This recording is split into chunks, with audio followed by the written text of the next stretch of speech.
truly believe that there's like no such thing as entertainment for entertainment's sake, because everything we watch creates an impression. And storytelling can be one of our most powerful tools to educate, to create empathy, to connect. And for me, this film was the perfect marriage of just that, as well as being just like so entertaining. Yeah. Oh, thank you. Truly. Yeah. So nice of you to say it. Thank you so much. So before we dive into kind of all the amazing allegory, I'd love to know, when did you both first kind of make that connection of, wow, this thing that I love to do, this passion of mine, can also be a powerful tool? Oh, like in general. Like Yeah, not in this like project did you have it on? specifically. Yeah. Ooh. Yeah. I think for me, I think just first thing that came to my head was working on The Boys, just because that's such a, it's satire, it's commenting on our world, and you know, I think it can give people a bit of catharsis, and selfishly, it gave me a lot of catharsis, 'cause, you know, and this movie did too. It's like, it's commenting on our real world, and, you know, I'm doing my job and doing the thing I love to do, but also the thing I'm involved in is saying something, hopefully, and that's really valuable, I think, in a world that is so, that makes you feel so insane and powerless all the time. Yeah. But yeah. You know, when people say that they see themselves in my characters, I just want people to feel seen and, you know, feel like it's normal to feel a lot of things. Especially in Yellow Jackets, it's such a complicated, dark character, and I've had a lot of people come up to me to be like, that was me in the 90s, or that's me now. I think that's a really powerful, strange thing to deal with, too, but it makes me feel like I'm doing my job right, and I'm doing something, and I'm making somebody feel a little bit less, you know, less strange. Absolutely. It's the magic of it all. Yeah.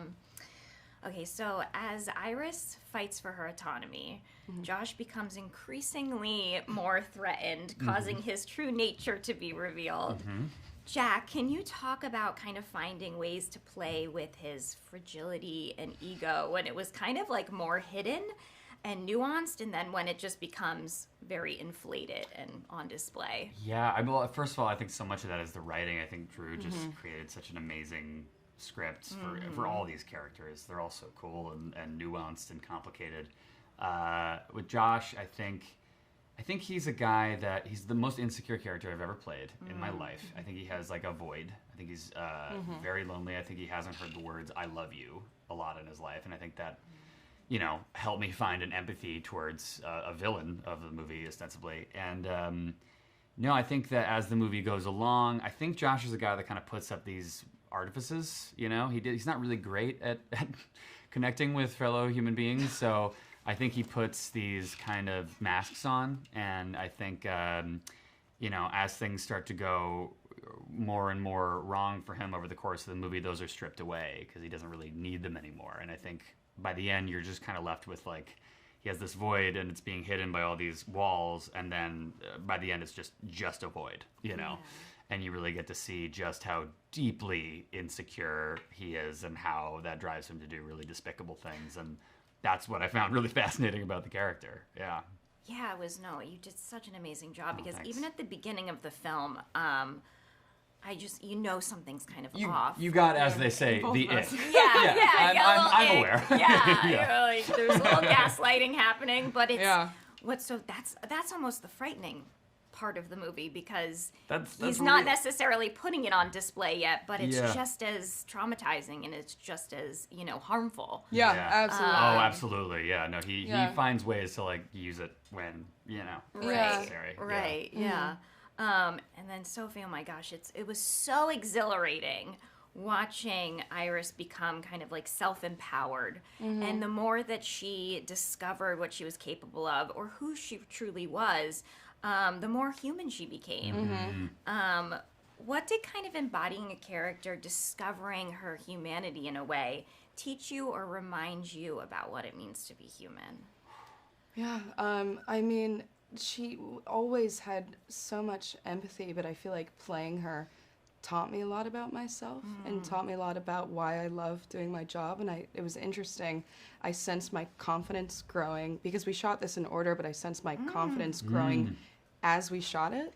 And I felt very in tune with her at the beginning and a bit more insecure, but as the movie was coming along, I just felt just more self-assured and more there with her. And just, I don't know, she reminds me that it's important to, you know, at least try to love yourself. I think it's the hardest thing in the world, especially with jobs like this and with the world where it is right now.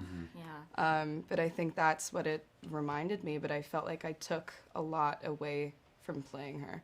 Yeah, I like had that moment, like you gave me to talk about what you just said in the beginning of this conversation. There like, we go. I felt very seen. Here we go. go, Oh baby. no, I've been there in Full relationships. circle. It's the anxiety, the insecurity, and Yeah. it's like wanting to please but not knowing how. Really? Oh my gosh. And like, also like, I love how she never lost her emotionality as she became stronger. No, And that was absolutely. never viewed as a weakness, Always even toward the the empathy. end, because in the beginning, it's like, don't be so emotional. Like, I was like, God. Yeah. Oh, Oh my Josh. God, Yeah. right? But it's Yeah. like, it was a beautiful reminder of me that like, we still, even though we can like say to ourselves, put all of our emotions on display. Like, it's okay. We still feel the shame to be emotional. Yeah. No, And, absolutely. yeah. Yeah. She keeps that, and I think that's what makes her powerful, and vulnerability is powerful. Yeah, it was awesome. Thank you. I'm also like, obviously, like, I'm such a sucker for romance, as we all are, and I love a rom-com and I love a romantic drama, but I've realized that you know, sometimes commenting on love and relationships outside of the genre can be incredibly impactful. In your experiences, how did kind of working in this genre that like delightfully doesn't fit in a box allow you to both sort of explore these themes of love in a way that maybe you wouldn't be able to in like the traditional romance genre? Oh yeah, I mean, I think for like from a Josh perspective, I think he's just like the poster boy for like what not to do in a relationship. Like I learned a lot of, you know, lessons that way. Like I think the biggest lesson I learned, I guess romantically with Josh, is I think the biggest sin he commits is he's entering a relationship for selfish reasons, and he needs Iris to feel good about himself. In a lot of ways, it's a very similar journey, but kind of flipped. Yeah, like he also just needs to learn to love himself. Yeah. And if he did, he probably wouldn't do all the stuff that he does. But yeah, it's like cleaning your own side of the street first, so that you can actually be there for the other person. And relationships are a two-way street. Yeah. You have to know yourself before going into a relationship, which of course wasn't possible for Iris because she has no backstory. She doesn't know. That's all. She's only been known to give him love.